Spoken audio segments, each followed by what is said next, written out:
Nimejaribu kufuatilia kinachoendelea Uganda. Nimefuatilia kinachoendelea Uganda.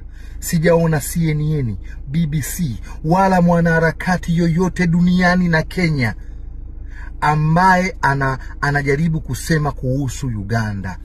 Tumeona uchaguzi unaendelea Uganda. Tumeona yanayotokea. Ni makubwa. Hayafikii.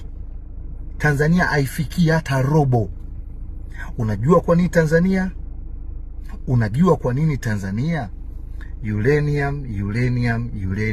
Uranium. Mungu tunakuomba uendelee kuwapa msimamo dhabiti viongozi wetu wakuu wa nchi katika kulinda rasilimali zetu. Mungu tunaomba uwape ufahamu vijana wajue vita hii ni ya nini, wanaochochea wanataka nini, wanaotumwa kuchochea wanapewa nini.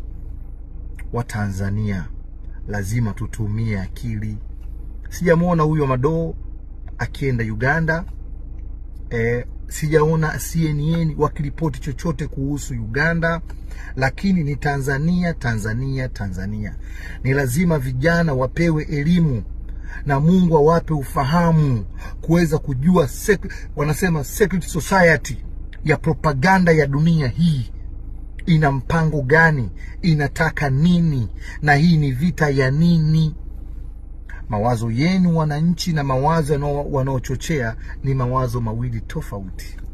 Mnadanganywa haki, mnadanganywa watu wanafanywa hiki, mnadanganywa utekaji. Propaganda zimekuwa ni nyingi sana. Lakini matarajio yenu wa Tanzania mnaohamasishwa na matarajio ya wanaohamasisha ni matarajio mawili tofauti. Think big. Fikiria kwa ukubwa.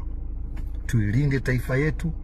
Tuwaunge mkono viongozi wetu, waendelee kuwa majasiri katika kutetea rasilimali za Tanzania hii. Maandamano yenu, vurugu zenu zinatoa mwanya kwa mabeberu kupata mikataba, kuleta mikataba ya hovyo na kuwashindikiza viongozi wetu kwa sababu ya vurugu zenu, kwa sababu ya machafuko ya Watanzania wasiojua. Ni lazima Watanzania tusimame imara ili viongozi wetu wawe thabiti katika kufanya maamuzi ya kulinda rasilimali na taifa letu.